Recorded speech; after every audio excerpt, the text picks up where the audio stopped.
Дружина, днеска защо сме се събрали тук? Да чистим канала! Тук е най-прекрасно място, близо до центъра. Виж колко красиво е този канал. И с помощта на децата сега напълним чували с буклук. На нас така харесва ли ни? Не! Какъв град Чист! Какъв град ни харесва? Чист! Български войни! За чистотата на България, за чистотата на водата.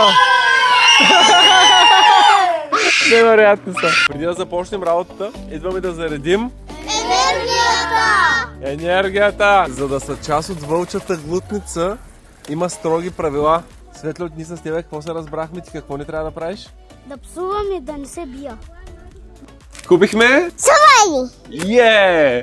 А ако искаш да знаеш в Малко Търново, къде е една добра железария, В момента се намираме на общински пазари на железария Анита. ето ги тук. Тези пазарчета в Малко Търново. Да, а до края на месец август ще бъдем до закусвалня Анджи. Започваме! Направихме следния план. Първо минава една ударна група.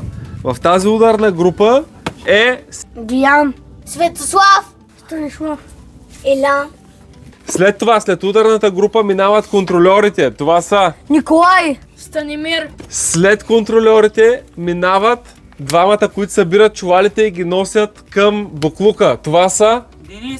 Добрин. Да. Ти си тяхния пазач. Никой няма право да разминава Георги. Никой няма право да разминава Георги. Благодаря на всички, които се озовахте днес и се събрахте. Чист град! Здрав град!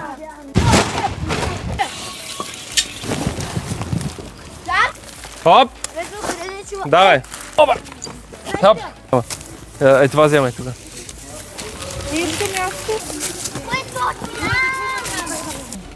Колко много неща събирате, ха? Чувам гласове, които казват, ма това нещо трябва да го прави общината, защо вие трябва да го правите? Аз казвам, аз съм благодарен на общината, че ми позволява да го правя това нещо, за да дам пример на децата, как се прави, защото онен ден гледам едно дете, изпие едно сокче и го хвърли в канала, и казвам, ей, ма нали го чистихме миналата година, и той, да бе! И като види какво значи да е мръсен канал и да го изчистиш, се научат да пазят децата. Защото съм сигурен, че по-малко възрастни хвърлят, децата хвърлят. И така с пример им показваме. Това знам от какво е. В къщи се... Даже обувки си намерят тук. Айде, какво намерихме тук? Един стар стол. Някой го хвърлише тук долу. Айде малко почувка на столче. Денис, стола в контейнера, там са контейнерите и се връщаш чувала, ще чака тук. Всеки екип има нужда от един диригент да диригира с чувала. В един оркестър всеки свири неговия инструмент, диригента свири оркестъра. Прекрасен град е, хубав парк, всичко е зелено. А сега и канала ще стане още по-чисто. Светло, браво! Внимавай, само да не хвърлиш това е стъкло. Има тези, които гледат, има тези, които правят. Хайде, Илян е най-успешен тук. Ела! Ела тук! Не само в канала има. Тук отгоре събират се буклуците, които събираме да направим града по-чист. Общината правят достатъчно. Тук в Малко Търново не съм чул един човек да се оплаква от общината. Всеки казва, те помагат, правят. Отивам ги вътре, гледам ги постоянно движат, все нещо се случва, празници, работи. Тук се едно, не знам как е в друга България, аз дойдох от Германия и тук се едно съм в рая. Такава задружност, такова единство. И аз гледам с колкото можем и ние да се включваме. Ники? Хора, Добрин, къде е? Липсва ни Добрин. Тук какво сме намерили? Една гума. Но има мокри туши. Той влезе постоянно в тази вода. Вълнем чувалите и събираме тук направо в буклука. И трябва всички да се включваме в благото на общото, на всичко, което е на нашия живот. И да покажем на децата да учат от живота за живота. Аз съм супер благодарен, че Ноа днеска гази целия ден в канала. Мокър, мръсен. Аз намерих самолет. Можеш ли нагоре да идваш? Ти сам ли ходиш горе? Невероятен си. На финала сме, всички се представиха много добре. Хайде още малко, аз почти останах без глас. Сега какво намерихме отново? Един кофър пълно с пари. Или и не. Намерих колело.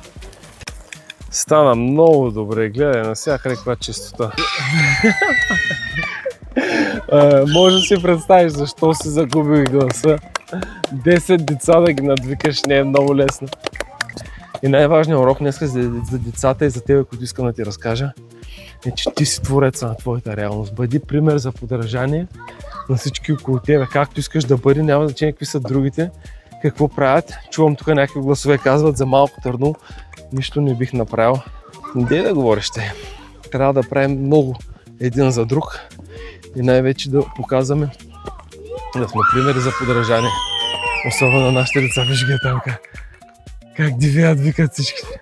Юнаци! Боен вик!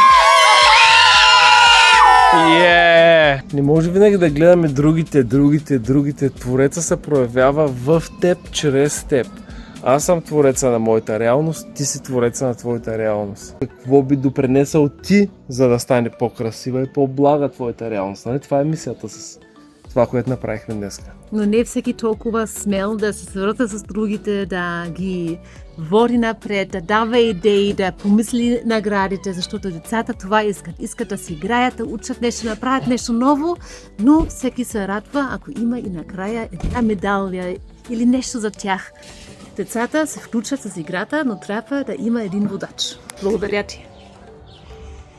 И сега всеки един от тези деца ще получи по един подарък, който е спонсориран от нашата фирма, за това, че се включиха. И първия подарък, който Ноа получи е... Какъв е твой подарък? Меркури!